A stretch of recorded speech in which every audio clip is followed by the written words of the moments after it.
All right. Hello and welcome to our DOSITS participants. I see people starting to enter the webinar session. I'm just going to give a couple minutes to get our numbers up to what we sort of expect for today. We'll get started in just a couple minutes.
All right. Hello and welcome to all of our participants to our second DOSITS webinar of 2026.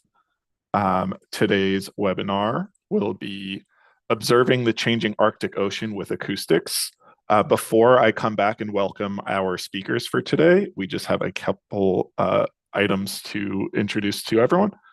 So if you are joining us over Zoom, on the bottom of your screen, you should see a bar that has options for audio settings, a chat box, and a Q&A panel button.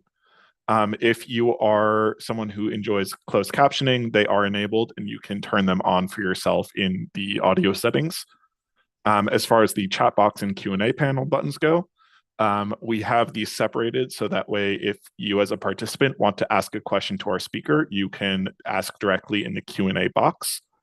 Our panelists will be able to see and respond to your questions throughout the webinar, and we will also be able to flag them for our speakers to answer live at a Q&A session at the end of today's webinar.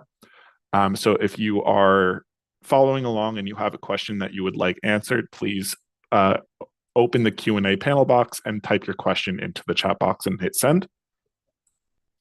The other chat box is just a general chat box for people to say hi, but the panelists won't be monitoring that as closely for questions. So if you type your question in there, there's a chance that we won't see it. So please just make use of the Q&A panel box. It makes it a lot easier for everyone on our side. If you're joining us over YouTube, we also do want to hear your input and pay attention to your questions. So there is no Q&A panel for YouTube or Q&A panel box for YouTube. So just type your question into the chat box. One of our panelists will be monitoring that chat and will copy that into the Q&A panel box for us. So with that, I'd like to welcome and introduce our speakers for today. Today we have Dr. Hanna Sagen and Dr. Peter Worcester. Hanna Sagen is a research director at the Nansen Environmental and Remote Sensing Center, where she works on Arctic acoustic observation. Her background is in applied mathematics, specifically with an interest of using acoustics to monitor changes in the Arctic.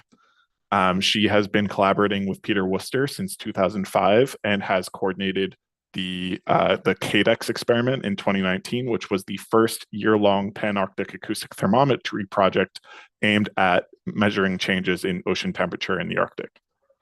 Her current work focuses on a multi-purpose mooring network in the Arctic, which includes ocean acoustics and positioning of AUVs under ice.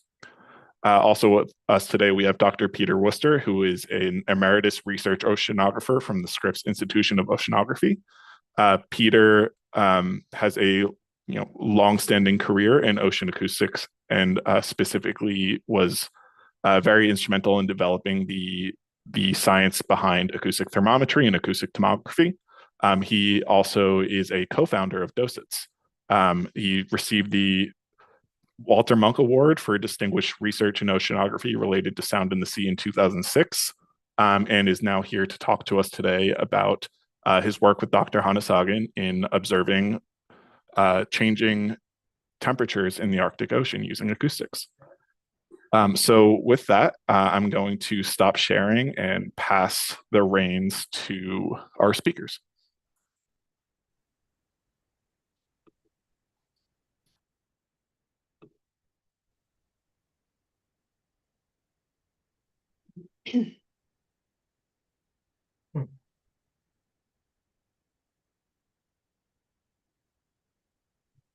Good morning. Christian, for some reason, my screen sharing is paused. Um,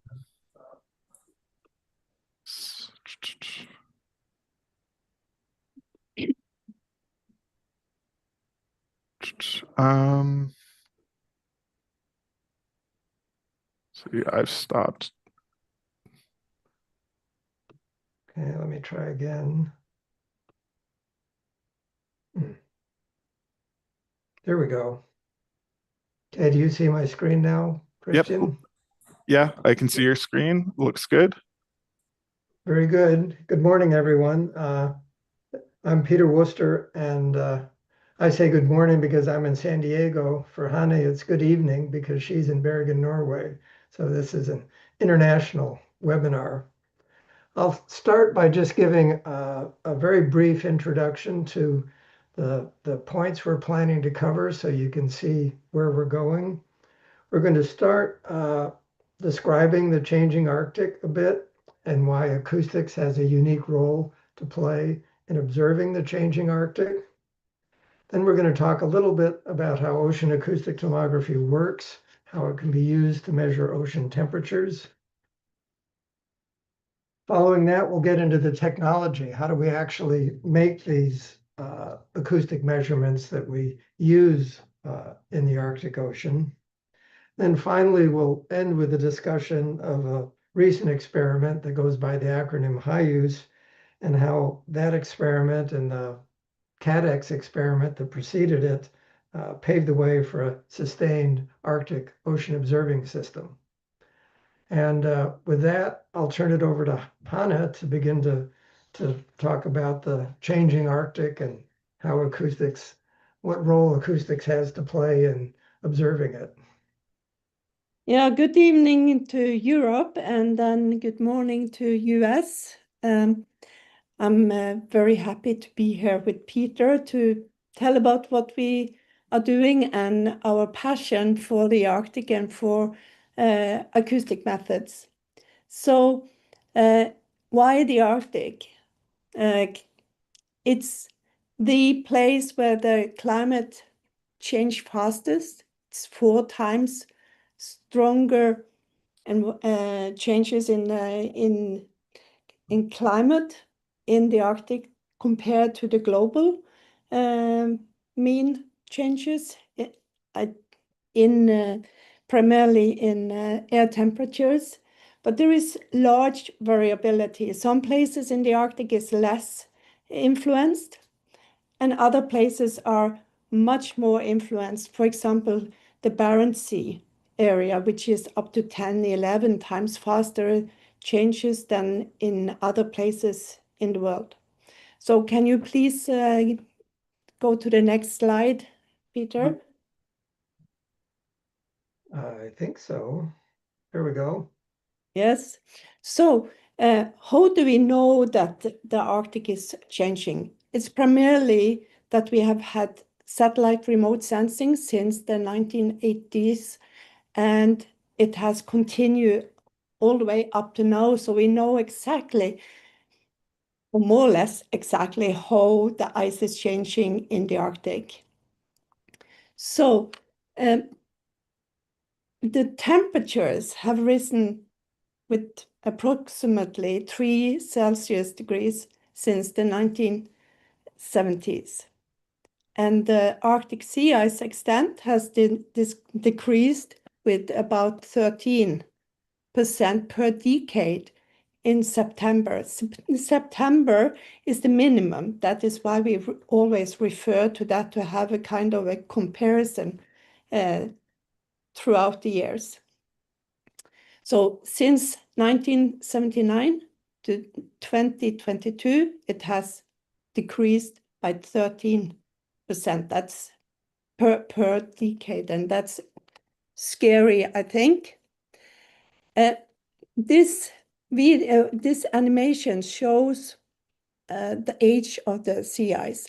So if you follow the white area, you can see that the age is about 4 years, or the ice is more than 4 years old, and it's flushed out through the Fram Strait between Greenland and Svalbard. And you can see the gray area, that is newly frozen ice, or it is first year ice. And this ice is called seasonal ice. So it's pumping or it's pulsing throughout the year. So you can see it extends and then it diminished.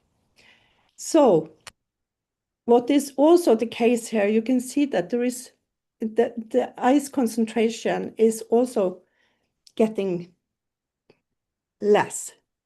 And that means that we have a lot of open leads in the ice. And that introduced some new processes in the whole Arctic. So if you move to the next slide, Peter. So when you get more open leads, then the ocean gets more in contact with the sun, and it's warming the surface. And also, the wind may impact much more if you have open leads or open areas. And that means that you set up mixing processes in the upper layer, and also you can have melting and dilution at the edge of the ice edge, of the ice flows at the ice edge, and that will have amazing impact on plankton growth and also other marine life in the Arctic, that you get more and more light and warm up of the ocean, of the upper ocean. So if you go to the next slide. Yeah, I might interject here, Hani, if I can. Yeah, please. As there is more open ocean, and the sun warms the open ocean because the ocean looks black. It absorbs a lot more heat than the ice. So you get what's called positive feedback, where the sun warms the open ocean, which melts the ice back, which means more ocean absorbs heat from the sun. And so it sort of feeds upon itself. So it's a very powerful and unstable process that as the ice starts to retreat, it causes itself to retreat more. Sorry, Hani, I'll go on to the next one. No, you are much better in English than me, so I appreciate it. So what we are interested in our projects is what is going on under the ice. I mean, what we talked about was about how the satellites can monitor how the ice is changing in the Arctic. And we said that there is more open leads, for example. What has been the case until now is that the ice have covered most of the Arctic and protected the ocean from the air temperature and all the processes that I spoke about on the last slide. And when it breaks up, it means that the air temp or the atmospheric forcing comes more in contact with the ocean. And this layering that we have had before, because under the ice we had the polar mix layer, we had some halocline layers, and then the Atlantic layer. And when this breaks up, we get processes that mix the upper layers with the Atlantic layer, which comes in from the Atlantic Ocean and which is warmer and saltier. So that means that when there is mixing processes starting up, these things gets more smeared out, and this layering will not be as pronounced as it is now. And then the ice might also start melting much faster or faster than it has been doing so far. And you remember, you could see the old ice, which is not melting during the year. It's flushed out through the Fram Strait. And well, we don't know what will happen, but they predict ice-free ocean during summer around 2050. So it can go faster or it might go slower. It depends on how the climate, the ocean climate, will change. Next slide, Peter. I'm not. Yeah, I might give one concrete example of that. Some years ago now, 2013, I guess, I flew up to the North Pole to do some research. And the plane I was in landed on ice that was about 1.25 meters thick. Back in the 1980s, the ice at the pole was closer to 3 to 4 meters thick. I mean, these changes are just dramatic. The volume of ice has changed dramatically, not just its extent, but its volume, its thickness, and the multi-year ice has almost disappeared. I mean, it's really a different place now. Yeah, and for example, when we got to the North Pole, Peter, in 2019, it was a struggle in a way with the small boat, like KV Svalbard. And we didn't know if we managed, but 4 years later, 5 years later, it was a different story. It was not a question if we could get there. So it's really dramatic changes in the ice conditions. And another thing is that more warm water is going into the Arctic basin through the Barents Sea and through the Fram Strait.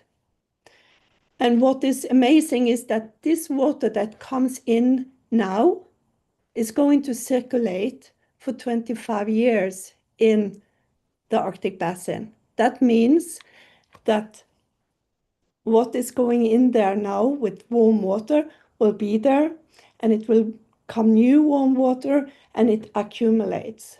So we can expect that the Atlantic water layer will be warmer and warmer in the years to come. And the ocean is much slower in a way, but it's also slow to stop. I mean, if you start this process, it will continue for a long time.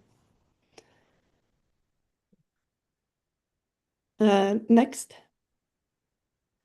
So how can we observe the changes? Because that is also important, that we have proof for what is going on, and that is to observe.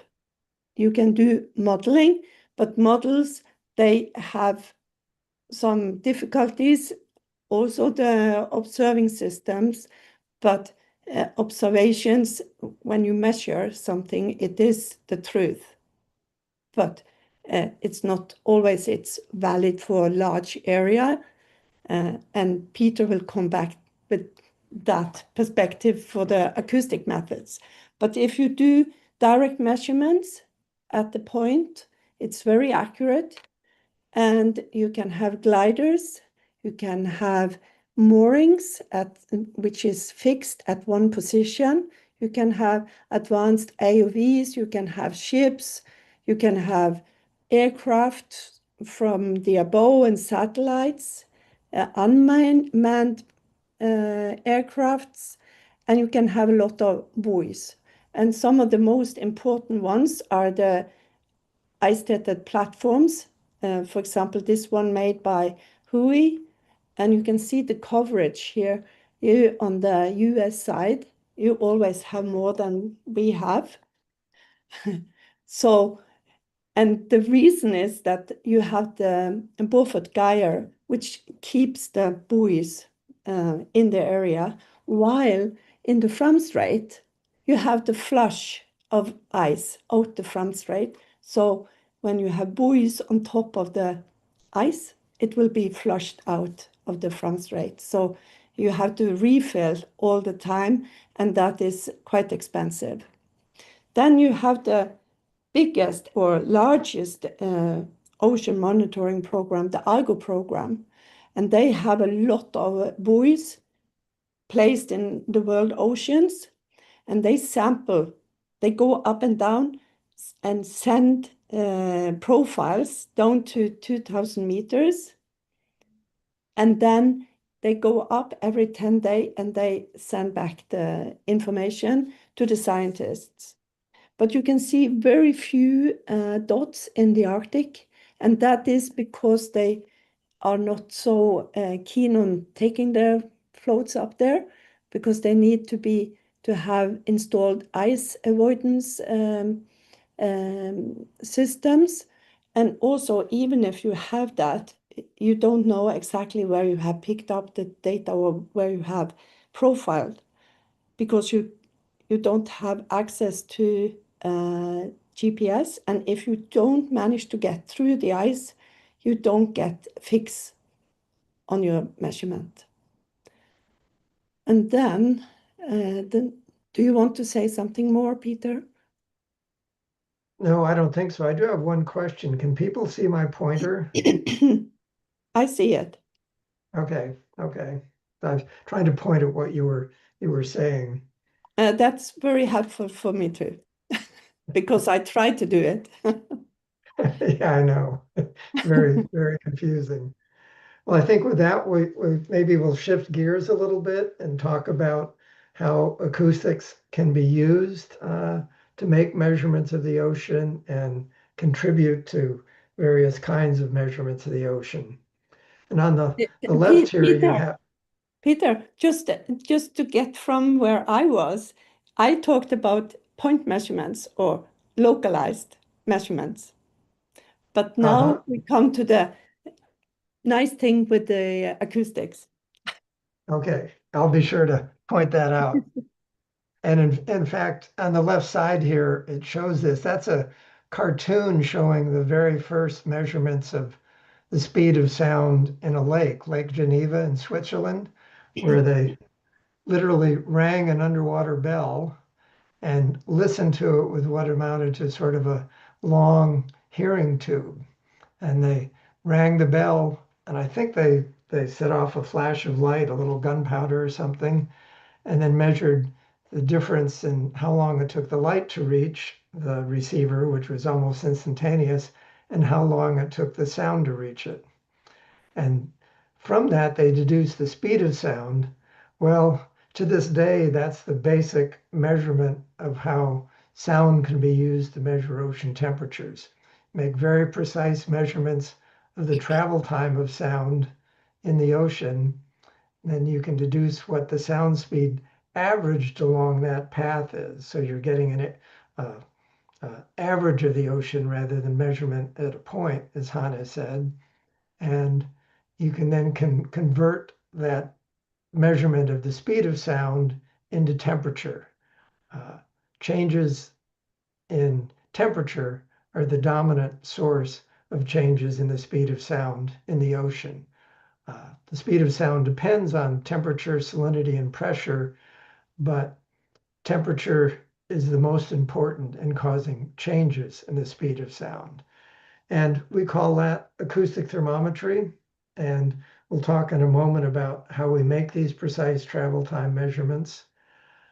But before we get to that, I should also say that these measurements can be used to provide positioning under the water, an underwater GPS, if you will. If you have a number of sources transmitting signals at known times, then a receiver can receive all these signals and figure out where it is. And we'll talk more about that. And finally, and not least important, the same equipment can be used just to listen to the ocean, to listen to the marine life, the ice, the various processes going on, wind, ice, marine mammals, other marine life. And finally, you can use it to communicate underwater. And sound has a very specific role to play here because light doesn't travel very far underwater. It's quickly absorbed, whereas sound at low frequencies can travel literally thousands of kilometers. And we'll show you an experiment in a minute where we did that in the Arctic. And just to say a bit more about how this works, this is a little cartoon. On the left here, we show depth and temperature. So this is temperature, this is pressure, and those combine to give you a sound speed profile. Now this is in mid-latitudes. This is down where the surface of the ocean is warm, which causes high sound speed, and the pressure at depth causes high sound speed, and you end up with a minimum at mid-depths. That doesn't happen in the same way in the Arctic, but for the purpose of this example, this is what we'll show. And that shows where what we call the sound channel, the minimum in sound speed. And as sound goes to regions of higher sound speed, it's bent back toward the minimum, toward the region of low sound speed.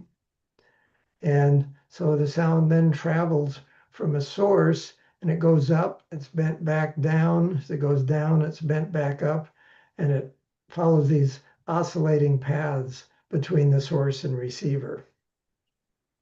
So it's sampling different depths. The sound travels, although a single pulse is sent out, it travels along many different paths in the ocean. And so for a single transmitted pulse, you end up with many received pulses. And this is an example here showing where for a single pulse going out, you get multiple pulses coming in. And one of these pulses, this one here, for example, in mid-latitudes, the one that travels down the axis, it turns out, comes in last, has the slowest sound speed. And this is just an example of the intensity of a received signal showing this from real data. And what we measure is the arrival time of these pulses very precisely. Now, this picture is drawn for mid-latitudes. In the Arctic, it's different.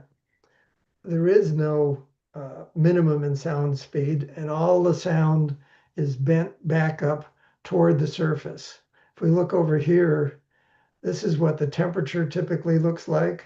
There's actually this maximum at a depth of several hundred meters that corresponds to the Atlantic water that Hane talked about. The salinity below the surface is almost constant, and you get sound speed that increases uniformly with depth. And so as sound goes down, it's always bent back up and reflects off the surface. This is why the ice is so important, because all the sound interacts with the ice. And this is for a source at something like 60 meters, I think, and it shows the different paths the sound takes as it goes out. It actually goes out in all directions. One of these paths shows the sound here, for example, that came out at a 10-degree angle from the source, but it's really going in all directions, and the receiver only picks out certain paths that make it to that receiver. Now this is called a ray picture. I think it's the way people are most accustomed to thinking about sound propagating. It's sort of like the way light propagates, but you can also decompose the sound field into what's called modes that propagate from the source to the receiver. This is particularly important at low frequencies, which are what we use in the Arctic. And what we call mode 1 is trapped up in the surface layer. Mode 2 goes deeper into the ocean. Mode 3, mode 4. So each successive mode goes deeper and deeper into the ocean. Some of the results we'll show in a minute will show in terms of the travel times of these modes. So now with that, we're going to use a specific experiment, the CADEX experiment, which stands for Coordinated Arctic Acoustic Thermometry Experiment, as an example to discuss the technology that's used. And maybe, Hannah, you want to describe that experiment a little bit here and show what's going on in this picture? Yes, this was an experiment that we planned from 2017. We started to plan it. We wanted to repeat another experiment that took place in '94. And we planned to send the sound from north of Svalbard across the Arctic Ocean to measure the mean ocean temperature. That was the main thing for us when we started to plan it. This is an exceptional experiment, and it's very expensive, and it's demanding with respect to the logistics. So we had funding from Office of Naval Research for Matt Datchew at Scripps, working with Peter, and I got funding from the Research Council of Norway, and it's exceptional in the way that we managed to synchronize the funding, because that was really what we needed to do. And also we got help from the US Coast Guard and from the Norwegian Coast Guard. So this was important things that had to be in place before we started to develop the details of the experiment. And Peter, I think you will show some of the more detailed things from the experiment. Right, right. Let me just show a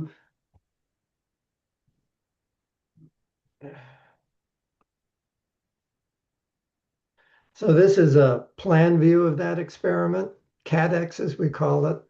There were 3 moorings, SIO 1 to 3 in the Western Arctic north of Alaska, and actually 4 moorings, but 3 acoustic moorings in the Eastern Arctic north of Svalbard. And the previous picture showed transmissions from what we call NERSC 1 over to SIO 3 all the way across the Arctic. SIO1 and NERSC 1 had both sources and receivers, and all of the moorings had receivers. The range from NERSC 1 to SIO3 was over 2,500 kilometers. So it's really remarkable that sound can travel that far under the ice. Now, what does the equipment that we used look like? At each of those locations was what we call a mooring. It's anchored to the seafloor by an anchor that weighed about 2,500 pounds. I have to excuse my use of English units, and was held up by a float that was at about 45-meter depth. We'll talk more about each of these, but the floats shown here on the right, it has the buoyancy flotation to hold up the mooring, with the addition of some additional literally glass balls down at depth that provided additional flotation. The source was moored at about 60-meter depth. It's a photo of the source. And finally, below the source, there was a receiving array, a series of hydrophones that receive the signals from the sources. And we'll talk about each of those more in the following slides. I should say this isn't to scale. This is in water that's almost 4,000 meters deep. So from the anchor up to the float is almost 4 kilometers long that has to be deployed. So the source, to travel under the ice, you need very low frequencies. The sound is scattered by the ice. As I indicated, it all reflects by the ice. It all goes up and hits the ice and comes back down. And so this package here, the source is actually this round structure here at the bottom.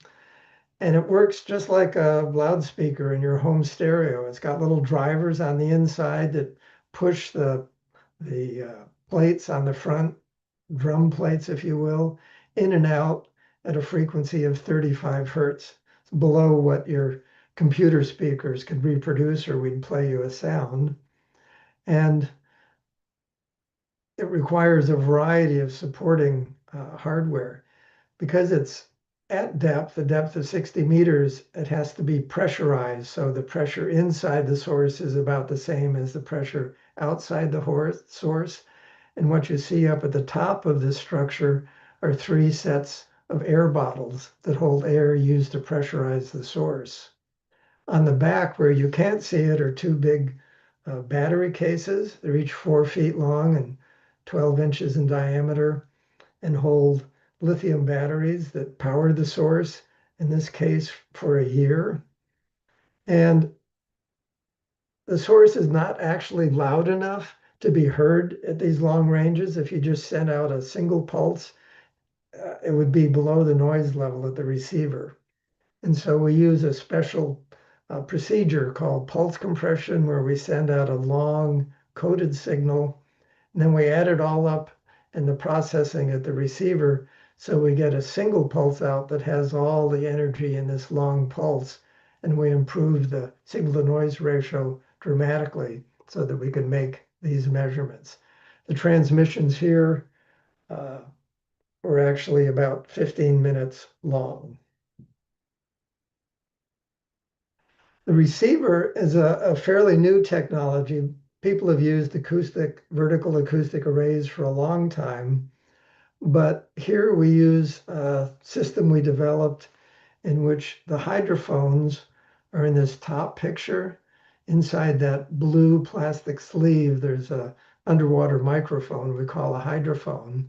The black line there is actually the mooring line from the previous picture. And at the back end of this, there's actually a transformer that couples from the mooring wire into the instrument here.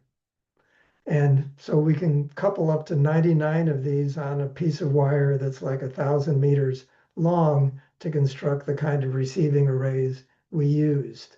On the SIO moorings in the previous picture, there were 40 hydrophone modules.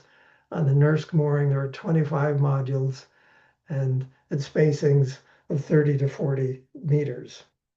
Now, all of these hydrophones are very stupid. They don't have much in the way of smarts. And this star controller over here on the left has all the smarts. It keeps track of time accurately. It basically wakes up all the hydrophones, tells them how long to record, at what sample rate, and then gives them a signal to start recording, and they just do what they're told and then shut off. The star, however, has to keep time with a precision of about a millisecond for a year with no connection to GPS. It's all under the ice. And to do that, it uses a low power clock that runs all the time. And then there's an atomic frequency standard that turns on once every day or so to check the frequency of the low power clock. It also has to measure the position of the mooring. These 4-kilometer long moorings move in response to ocean currents, and they can move hundreds of meters in the horizontal, even a couple hundred meters in the vertical if there's strong currents. And so this sends out a signal to what are called transponders on the seafloor that then reply and let this instrument determine its position. Now we're going to show here mooring deployment. Let's see. So this is a deployment of one of the source moorings in 2024. This shows the float on the left. I showed you a picture of one, and the winch used to deploy the mooring. Because of the ice, you have to deploy these moorings anchor first. So the first thing you do is put in the anchor. So you immediately have something like 2,500 pounds of tension on those lines. And then you slowly lower it section by section, attaching the new pieces, attaching the instruments. This is one of the stars being connected to that mooring wire to the array. It's an underwater connector that he's greasing, so it'll make a good seal to be able to withstand the pressure. This is the star going into the ocean. And underneath it are all those hydrophone modules. Oh, actually, I'm sorry, the star was at the bottom in this case, so the hydrophone modules are above it. You see that furry stuff on the wire? That's to reduce the extent that the mooring vibrates as the ocean currents go by it. Here goes the source going into the water. Here you can see the back of the source, the two big battery packs. And here goes the source into the water.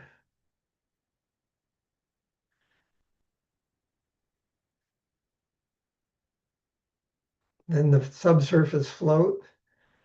And in just a moment here, we'll let go of it.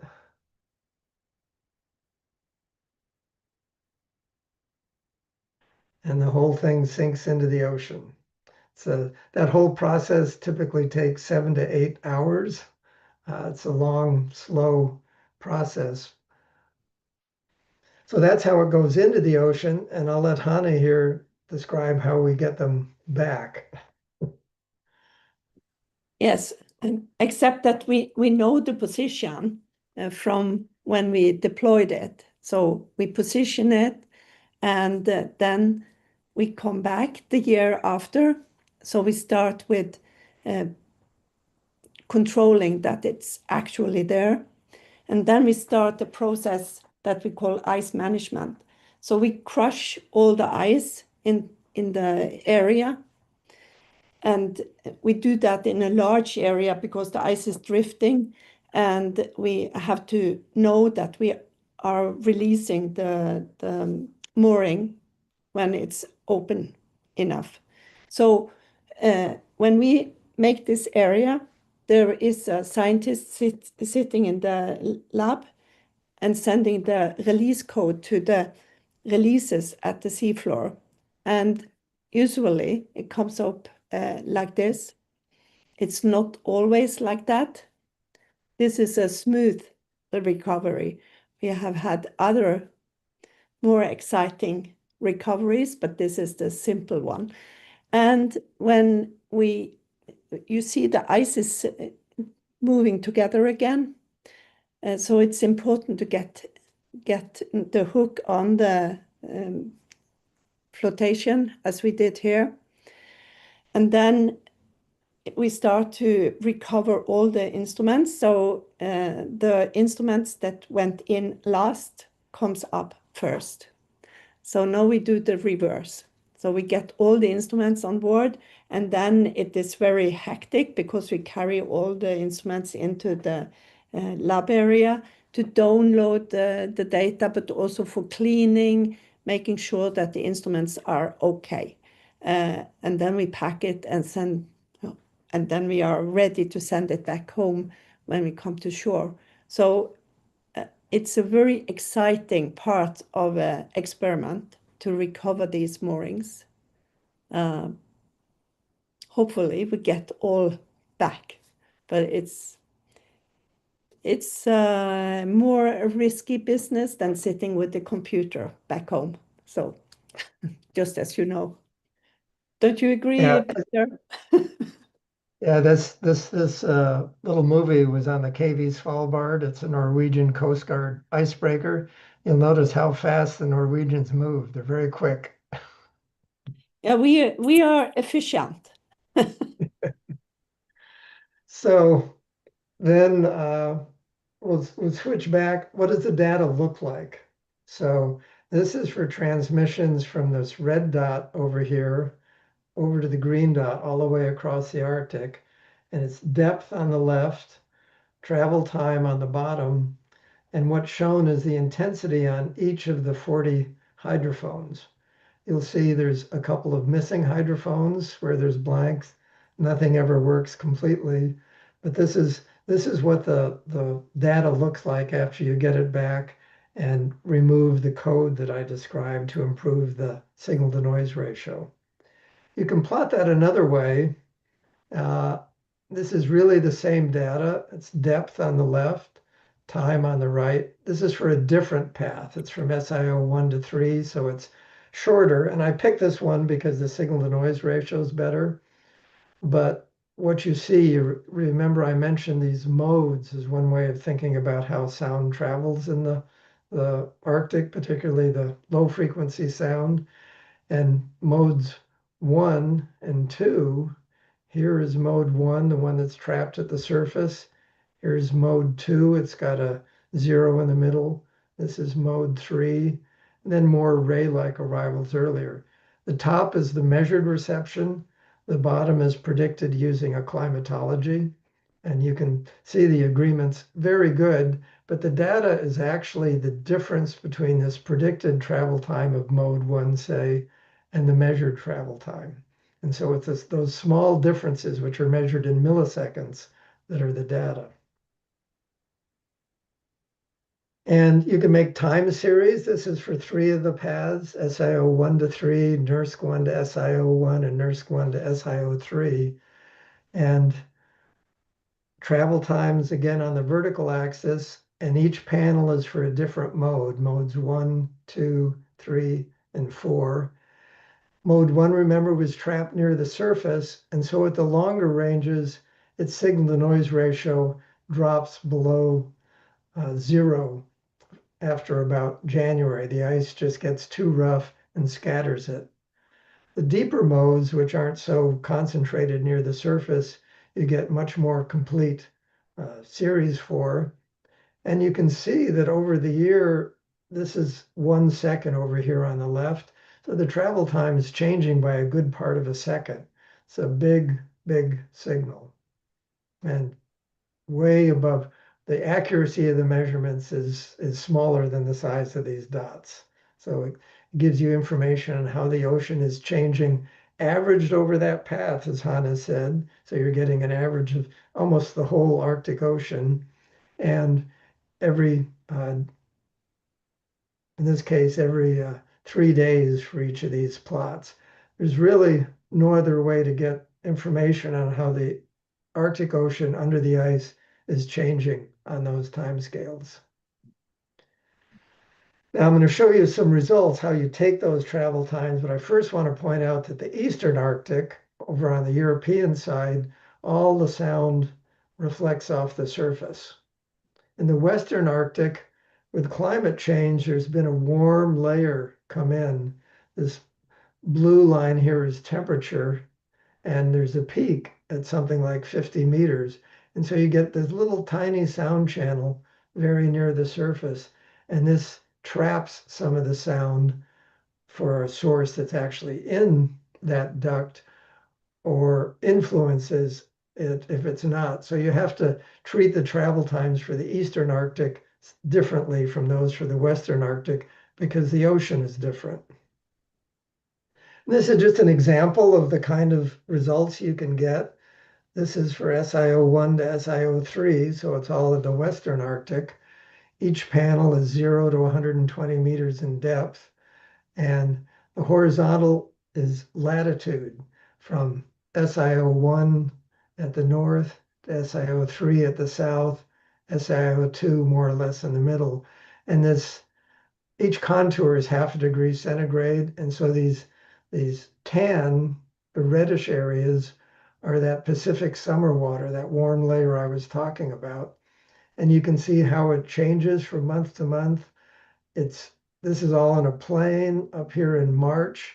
You see some warm water coming in from the side of the plain.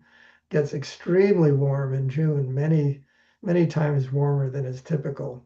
So it's a very powerful way of getting this kind of data. You can do the same thing in the Eastern Arctic. This has treated the data differently. This is showing temperature averaged over layers, 0 to 200 meters, 200 to 700 meters, and 0 to 2,000 meters as a function of year day.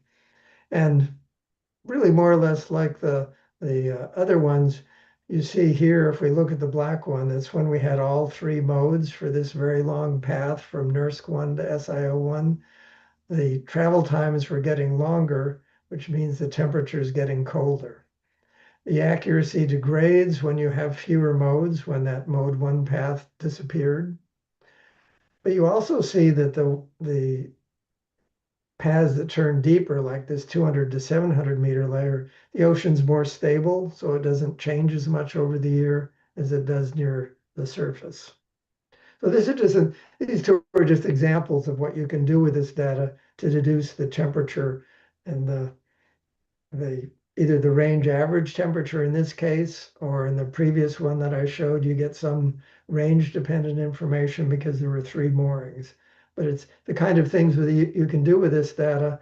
And as Hani said, point data can't show this. You know, we had sensors on each of the moorings that measured temperature, but it was only at that point. This is average temperatures. So with that, let's talk about the future, and I'll turn it back over to Hane for that. Yes, I totally agree with you that these averaged measurements are really important, in particular for climate monitoring, because a point, then it's hard to separate between just normal dynamics in the ocean or variability, but these averages is very important to show how the trend is. I go back a little bit to the moorings, because in the next experiment in Hiaus that is now ongoing, we use the same kind of equipment, the same kind of mooring design. We have this time focused on Nansen and Amundsen Basin, which is on the European side. And this time we make it through truly multidisciplinary, multi-purpose system. So for observations, like we did in Catex, but also we have 3 acoustic sources, which means that we can do geopositioning. And that is what I try to show here with the underwater drones and the profiling floats, that if they have receivers on, they can geoposition themselves. And then I have shown some buoys, and in Hiaus we try to validate the acoustic position towards the GPS, because the buoy have the geoposition from satellites, so we can compare. And that is to convince people to put more underwater drones and profiling floats out if we have this system out. And you can, I don't know if you remember, the moorings are moving, and you see the yellow dots at the seafloor. That is the transponders that reacts to a navigation ping that is sent from the acoustic source and from the star, so that they replies back, and you can position accurately each of the instruments on the moorings. So maybe next slide, Peter. So the previous one was the concept. What we actually deployed in August in 2024 was this geometry, and we finalized also in in 2025 with the extra mooring. So all these moorings are out. Between each of them, you can see that there is a red line, and that means that you can do acoustic thermometry between all the moorings. So you can see you have a very good coverage in this area, which is really empty for observations. The only other moorings are the Norwegian Polar Institute have 2 moorings, the green dots, and there is also an additional mooring next to TAE mooring, all there, yeah, Peter. We have 2, 7, 8 moorings out. And that is the first time that there is so many moorings out in this area.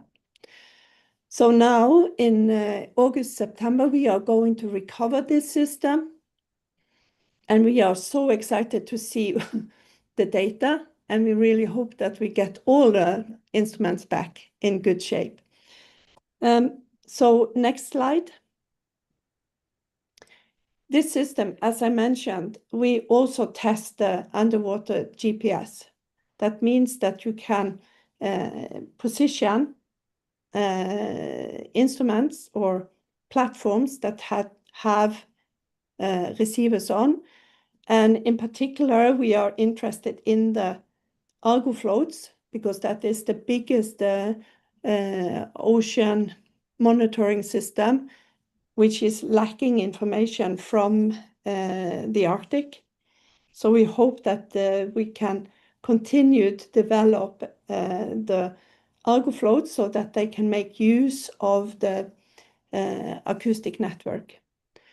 But as I said, we will recover everything this summer. That means that there is nothing out there the coming year.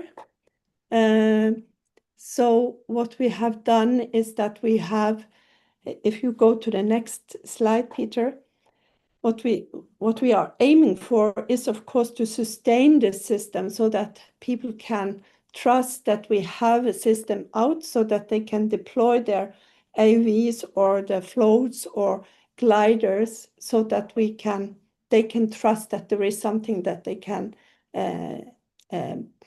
geoposition their data or navigate their floats or platforms with.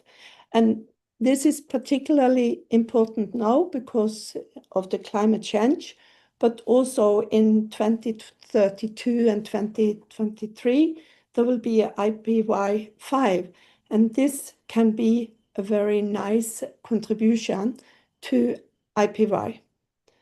And of course, as I mentioned, we really want to make it possible for the Argo program to expand into the Arctic. And also, the environmental impact will be reduced if we can use these more autonomous platforms like AVs or other underwater visuals. So I think this system is hopefully for the future. If you go to the next slide, Peter, do you want to say something? No, I think we're just about ready to wrap it up. Yes, but first we have to thank all the other partners that we have had in the project because it's not only me and Peter. This is a huge effort from engineers, scientists, students, and also the funders. I mean, the EU, the ONR, and also the Research Council of Norway have made it possible to do this. Sorry. Okay, I think that's good. Yeah, it's working in the high Arctic is incredibly challenging. You're having to deal with ice and weather and places that are hard and expensive to get to. So it takes many, many people to do these experiments. But if we could get them in on a prolonged basis, it would let let us really monitor what's going on in this part of the world is changing so quickly. It's almost impossible to believe, and with implications for the rest of the world, both in the atmosphere and in the ocean because of the water that's comes out through Fram Strait and spreads out through the lower oceans. It's not just the Arctic, it's about the whole world. I think with that, I think we're ready for any questions if we have any time left. We sort of went over a little. I think maybe combine one question for you. Well, two questions into one question just to, but there was a question about looking at potential impacts of the signals on marine life and whether that analysis was done for CADEX, and also whether the signals themselves are structured in some way to potentially reduce impacts. So I don't know if you wanted to comment on that aspect of the work you do. Do you want to start on the environmental analysis, Hane? You were involved in that. Just hang on. I need to. Okay. Well, clear my voice. Hane's recovering. I'll describe the signals. These signals, I say, were this coded signal. They're very much like white noise, random noise. So they're not like a loud, sharp pulse. They go on for an extended time period, and it's only by special processing that we're able to even detect them. At the receiver, marine life wouldn't even know they were there. Close to the source, they of course could detect the signal, but again, these signals, because we're limited by batteries, have a very low duty cycle. Like for CADEX, each of the sources transmitted for about 15 minutes every 3 days. So it's extremely low duty cycle. So with that, maybe you can comment on the environmental analysis that was done, Hannah. Yeah, we have had, first of all, Kathy have been carried out the CATEX environmental assessment for us, and we provided all the input about the sources and also about other acoustic instrumentation that we use. And also we try to keep the duty cycle as low as possible. And also we had this for HIAOs, we also shortened the signal down to 7 minutes, and also we have a ramp up. So if there is anyone close to the source at the moment that it starts transmitting, it will not have full force until I think it is a minute after. So in that time, they will be able to swim away.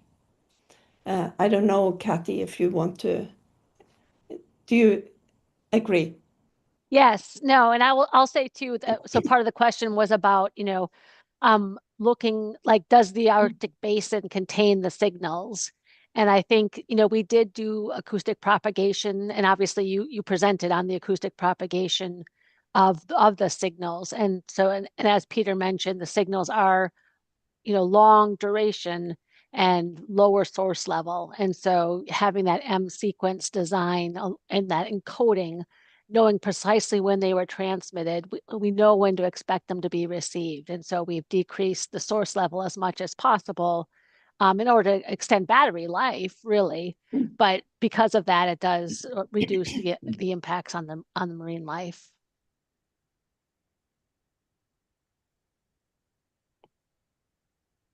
Okay, other questions? We have time. Well, we're over time, so there were other questions about the signal design, but we'll maybe let people go. And Christian, I don't know if you want to wrap up a little bit. Yeah. With the remaining questions, we'll grab them from the chat and we will have you guys answer them. And then your answers will be posted along with the transcript from today's webinar with the recording on the DOSITS website. So just before we lose the rest of the audience here,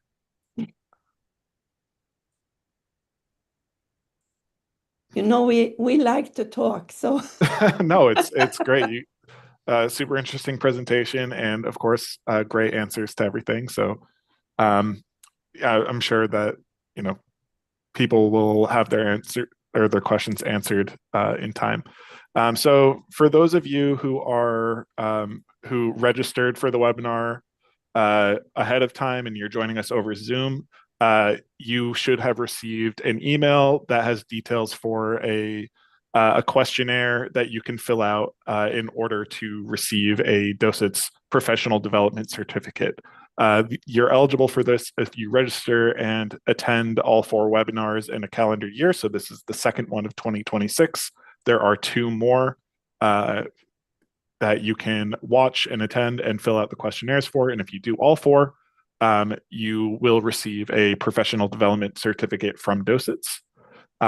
In that email, there is also a link to a survey, which is just helpful for us to get feedback from the audience and helps us improve this experience for everyone involved. So if you had registered, please go back to your email and look for these links. They're super helpful, and the professional development certificate couldn't be easier for you to earn. That said, if you didn't watch the first webinar of the year and you still want that PT certificate, you can go back and watch the webinar and fill out the questionnaire on the DOSITS website as well. So please go ahead and do that if you are interested. And then please join us for the next DOSITS webinar scheduled for September 23rd at noon EST. The webinar is Distributed Acoustic Sensing for Ocean Acoustics. The speaker will be Shima Abadi from the University of Washington. And we look forward to seeing you all there. And with that, that concludes today's webinar. Thank you to our speakers and to all of our participants for your very thoughtful questions. And thank you to our speakers for putting this presentation together and spending your time with us today.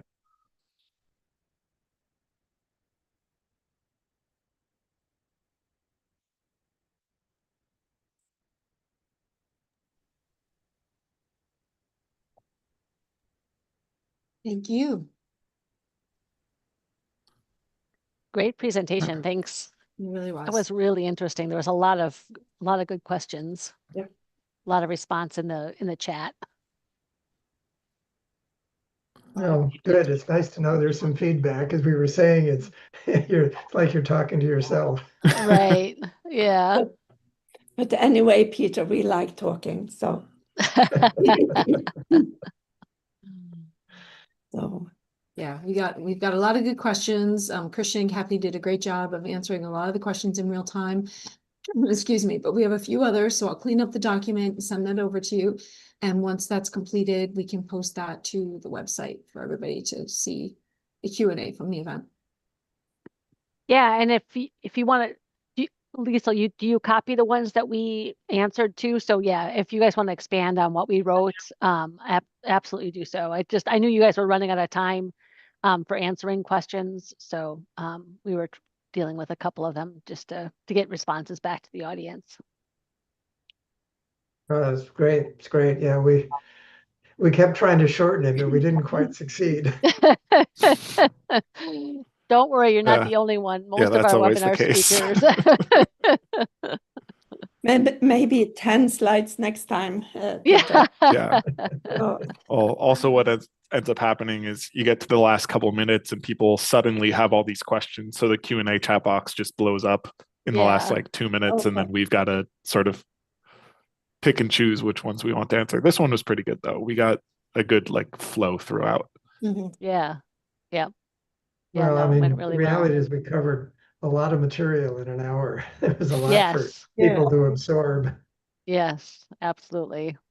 Yeah, and that's why we like that outline with links to DOSITS so that they can, like if they can go back and get some of that background information and cut knowledge to help them if they, don't know, didn't understand something or want to dive deeper. Yep. Okay, well, I'll send off what I've got. It's not a finished product, Liesl, but we can use it as a starting point. Absolutely. That's fantastic. Thank you. Appreciate it. But I must say that this is a very, very nice concept you have here.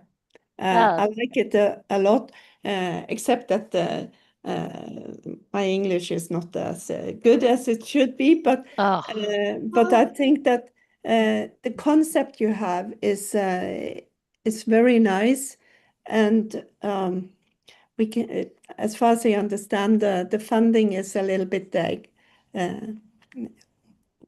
vague under certain conditions. So maybe we can look into a collaboration. I can't promise, but that we can have something there. Yeah. I think We'd love to collaborate. yeah, with Absolutely. funding. Yes, especially when it brings funding. Will you be at the ASA Philadelphia meeting, Hannah? Are you going to come over? No, I think, when is it? May 11th. Oh yeah, no, me and Peter, we have a task to do the 11th, similar to this. Yes. But and also in the fall it's quite busy, so yeah. Yep. Okay. But No we worries. need to plan next year, because next year is a acoustic year in the UAC. Yeah. Right. Okay. Okay, great. Yep. Yeah. Yeah, let's talk. Yeah. Let's figure out time to coordinate for sure. And UAC could be launched also here in a way. Yeah. Could we Yeah, use that platform? Just thinking. yeah. Yeah. Yep, that's a great idea. Okay. Thank you. All right. Thank you, everybody. We'll get to work on the pieces, and yeah, this was an awesome webinar. We had super high attendance, and more people watch the recordings. We had people on YouTube as well, not just here. Great. Oh, great. How many Hey, do we Rick. have on YouTube? Do we see that? 6 at the most. Still though. They were coming in and out. Yeah, Yeah. we usually get to about 10, between 6 and 10. They were coming in and out. But we'll get all that data, and we'll get the data from LinkedIn, Zoom. We were, I think, 175 max at one point. I'll have to look at the data, but we had very high numbers. So you got That's a good. lot of people today. We thank you. Oh, good. We are almost like movie stars. You are. Yeah. Oh yeah. Absolutely. More than 15 minutes of fame. We're giving you a whole hour of fame. Well, as Kathy knows, after surviving ATOC, I'm not easily impressed. I was telling this story earlier today, Peter, of how someone said to us at one of the meetings, I don't know why you don't just ask the whales and dolphins. They'll tell you if they don't like it. They'll tell you what they think about the signal. Yeah. Okay, well, everyone have a good day. Yes, you too. Right. Thanks again so Thanks, much, everyone. guys. Thank you Thank so you. much for your participation and all of the time. We appreciate it. Yep. Take care.